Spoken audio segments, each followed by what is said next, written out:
C'est quoi la divinité totale? Donc, la divinité totale est ce que Dieu a prévu pour nous. C'est le sommet de l'évolution de la vie elle-même. Le noyau au cœur de l'homme est son soi intérieur. Le corps, le prana et le mental sont les véhicules de ce soi. Des milliers d'autres vibrations d'énergie sont également en relation avec le corps, le prana et le mental. Quand ce soi profond s'éveille en sortant de l'obscurité et atteint les pieds de lotus du Seigneur, il atteint l'état divin.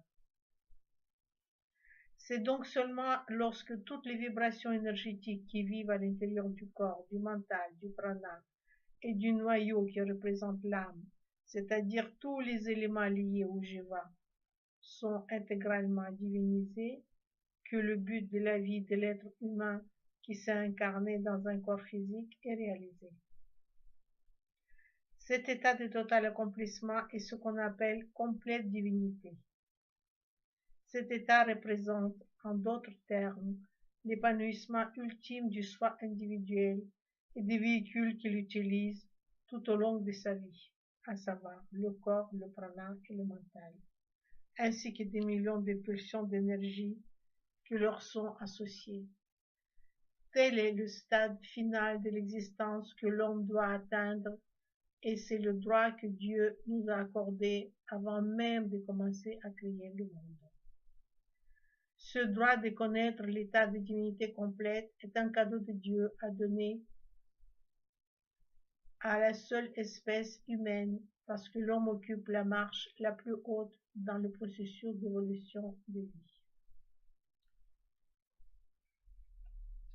L'état de complète divinité est l'aboutissement du plan du Créateur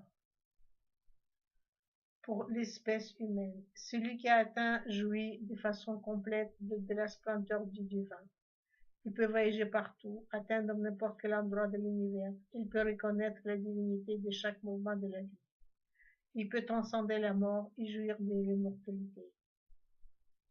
Il peut soit dissoudre son existence en fusionnant avec Dieu, soit revenir et voyager à sa guise dans l'univers entier, comblé de félicité.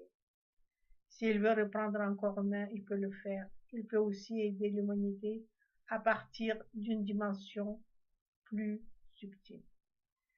Le divin a réservé à l'homme de si grands privilèges. Il n'aurait jamais créé le monde juste pour faire vivre l'homme dans la souffrance. L'univers a été manifesté à partir de l'amour et pour le bonheur complet de tous ses habitants. Mais le corps, le mental et le sens que nous avons aujourd'hui ne sont pas adaptés pour vivre une telle félicité. Tout peut devenir joie divine, mais seulement lorsque la divinité complète est établie. La conscience humaine est en train de se diriger vers cet état.